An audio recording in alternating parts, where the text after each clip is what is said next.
کہ نبی اکرم صلی اللہ علیہ وسلم کی جو محبت ہے وہ بڑی عظیم الشان نعمت ہے میرے بھائیوں، بڑی عظیم الشان نعمت ہے۔ اس نعمت کی وجہ سے اگر کوئی شخص آپ صلی اللہ علیہ وسلم سے محبت کا دعوے دار ہے تو اس کے لیے خوشخبری ہے، اس کے لیے خوشخبری ہے کہ آپ صلی اللہ علیہ وسلم کی محبت کی وجہ سے اسے دنیا میں بھی ملتا ہے اور آخرت میں بھی ملے گا۔ دنیا میں کیا ملتا ہے؟ نبی اکرم صلی اللہ علیہ وسلم نے ارشاد فرمایا کہ ایسے شخص کو دنیا میں اللہ رب العالمین حلاوت الایمان کی نعمت عطا فرماتے ہیں۔ حلاوت الایمان سے کیا مراد ہے؟ ایمان کی چاشنی، ایمان کا مزہ، ایمان کی لذت۔ اللہ اکبر بھائیو، ایمان کی لذت کس چیز کا نام ہے؟ اللہ اکبر۔ ہم لوگ دیکھتے ہیں کہ لوگ پوری رات نفل نماز میں کھڑے رہتے ہیں، کیا ان کے پاؤں نہیں دکھتے ہوں گے؟ انہیں تکلیف نہیں ہوتی ہوگی؟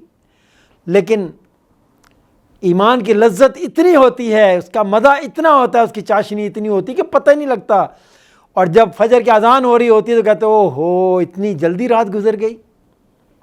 قرآن پڑھنے بیٹھتے ہیں، 10 سپارے پڑھ جاتے ہیں اور انہیں پتہ ہی نہیں لگتا۔ کیوں؟ ایک حلاوت، چاشنی دل میں اتر رہی ہوتی ہے، مزہ آ رہا ہوتا ہے۔ کبھی کبھی تو آپ کی بھی کیفیت ہوتی ہوگی، کبھی دعا کر رہے ہوتے ہوں گے، دعا کا نور اتر رہا ہوتا ہوگا۔ یہ ایمان کی کیفیت ہوتی ہے میرے بھائیوں، یہ ایمان کی لذت ہوتی ہے۔ اگر ہم چاہتے ہیں کہ ایمان کی لذت ہمیں نصیب ہو جائے تو نسخہ کیا ہے؟ نبی اکرم صلی اللہ علیہ وسلم کی محبت۔ دلیل کیا ہے؟ امام ترمذی نقل کرتے ہیں کہ آپ صلی اللہ علیہ وسلم نے ارشاد فرمایا ثلاثۃ من کن فیہ وجد بہن حلاوت الایمان۔ سنو، جو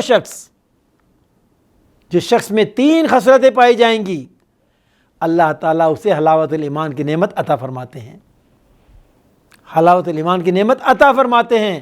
اور وہ 3 خصلتیں کیا ہیں؟ پہلی خصلت کیا ارشاد فرمایا کہ جس شخص کے دل میں اللہ اور اس کے رسول کی محبت دنیا کے تمام لوگوں کی محبت سے زیادہ ہوگی، اسے اللہ تعالیٰ حلاوت الایمان کی نعمت عطا فرماتے ہیں۔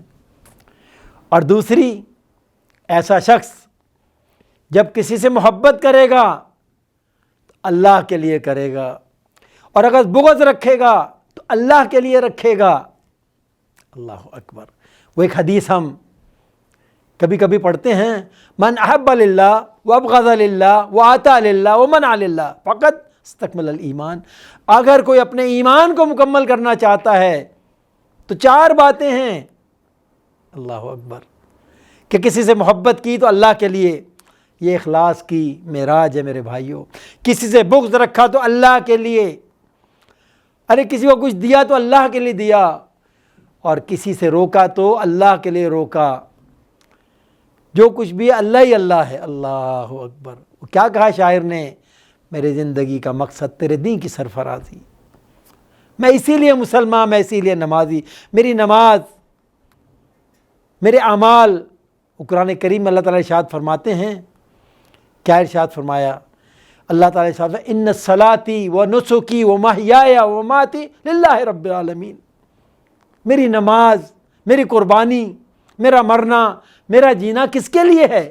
میرا مرنا کس کے لیے ہے؟ میرا جینا کس کے لیے ہے؟ میرا مرنا، میرا جینا للہ رب العالمین، ایک اللہ کے لیے۔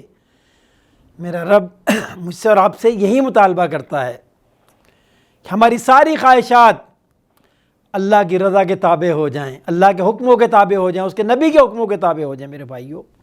اور تیسری بات یہ ارشاد فرمائی کہ ایمان میں آنے کے بعد جب اسے کفر کی طرف بلایا جائے تو اسے یوں محسوس ہو کہ جیسے جلتی ہوئی آگ میں پھینکا جا رہا ہے۔ یہ تو ہے دنیا میں بشارت دنیا کے لیے، اور آخرت میں کیا ملے گا؟ اللہ اکبر۔ دنیا میں حلاوت الایمان کی نعمت، اور آخرت میں بڑی عظیم الشان نعمت آخرت کے لیے بھائیوں، بہت بڑی خوشخبری ہے۔ فرمایا آخرت میں آپ صلی اللہ علیہ وسلم کا پڑوس عطا کیا جائے گا۔ چھوٹی بات ہے، کتنی بڑی بات ہے، آپ صلی اللہ علیہ وسلم کا پڑوس۔ اللہ اکبر۔ کیا دلیل ہے؟ امام ترمذی نقل کرتے ہیں، انس بن مالک رضی اللہ تعالی عنہ جو کہ آپ صلی اللہ علیہ وسلم خادم خاص بھی ہیں، وہ اس حدیث کے راوی ہیں، اور روایت کرتے ہیں کہ آپ صلی اللہ علیہ وسلم صحابہ کے ساتھ تشریف فرما تھے۔ ایک صحابی حاضر خدمت ہوتے ہیں اور آ کے بارگاہ رسالت میں عرض کرتے ہیں، یا رسول اللہ صلی اللہ علیہ وسلم متی الساعہ، اے اللہ کے رسول قیامت کب برپا ہوگی، کب برپا ہوگی قیامت؟ آپ صلی اللہ علیہ وسلم ساتھی کی طرف دیکھتے ہیں اور جواب میں ارشاد فرماتے ہیں، ماذا عادت لہا، قیامت کا سوال کر رہے ہو، ذرا یہ تو بتلاؤ قیامت کے لیے کتنی تیاری کر رکھی ہے تو نے، کتنے اعمال جمع کر لیے ہیں تو نے؟ اللہ اکبر۔ وہ شخص جب یہ بات سنتا ہے تو خاموش ہو جاتا ہے۔ تھوڑی دیر کے بعد بارگاہ رسالت میں عرض کرتا ہے، یا رسول اللہ صلی اللہ علیہ وسلم ما عندی کثیر صلاۃ ولا صیام ولا صدقہ، اے اللہ کے رسول میں تو آپ کا وہ امتی ہوں، وہ صحابی ہوں کہ میرا معاملہ یہ ہے کہ فرض نمازیں تو میں نے ادا کی ہیں لیکن نوافل میرے پاس بہت کم ہیں، رمضان المبارک کے روزے میں نے رکھے ہیں لیکن نفل روزے نہ رکھنے کے برابر ہیں، زکوٰۃ جو مجھ پہ فرض ہے ادا کرتا ہوں لیکن صدقات و خیرات بہت کم ہیں، وَلَكِنِّي أُحِبُّ اللَّهَ وَرَسُولَهُ، لیکن میرے سینے میں اللہ اور اس کے رسول کے جو محبت ہے اس کا سمندر ٹھاٹھے مار رہا ہے۔ نبی اکرم صلی اللہ علیہ وسلم جب ساتھی کی اس بات کو سنتے ہیں تو بڑا ہی پیارا، بڑا ہی مختصر جواب ارشاد فرماتے ہیں۔ کیا فرمایا؟ انت مع من احببت، ساتھی خوش ہو جا، کل تو ان کے ساتھ ہوگا جن سے تو محبت کرتا ہے۔ اللہ اکبر۔ حضرت انس بن مالک رضی اللہ تعالی عنہ جو کہ اس حدیث کے راوی ہیں، جب آپ صلی اللہ علیہ وسلم سے جب اس بات کو سنتے ہیں فرماتے ہیں کہ مجھے بڑی خوشی ہوتی ہے، کیوں؟ میں اللہ کے رسول سے بڑی محبت کرتا ہوں، میں ابو بکر سے محبت کرتا ہوں، میں عمر سے محبت کرتا ہوں، تو کل قیامت کے دن میں ان کے ساتھ ہوں گا۔ اللہ اکبر۔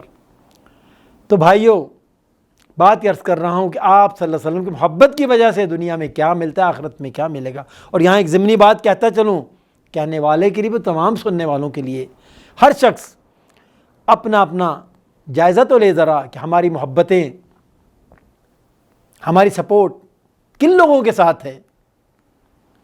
اگر ان لوگوں کے ساتھ ہے جو اللہ کی زمین پر اللہ کے دین کو قائم کرنے کے لیے جد و جہد کر رہے ہیں، دوڑ دھوپ کر رہے ہیں، تو اللہ کے فضل و کرم سے انت مع من احببت، حدیث کے الفاظ واقع ہیں، کل تو انہی کے ساتھ ہوگا جن سے تو محبت کرتا ہے۔ لیکن خدا نہ کرے اگر ہماری وابستگیاں، ہماری محبتیں، ہماری سپورٹ ان لوگوں کے ساتھ ہیں جو اللہ کے دین کو قائم کرنے کی راہ میں رکاوٹیں ڈالنے والے ہیں، تو پھر اپنا انجام اللہ کے پاس خود سوچ لے، اپنا جواب خود سوچ لے۔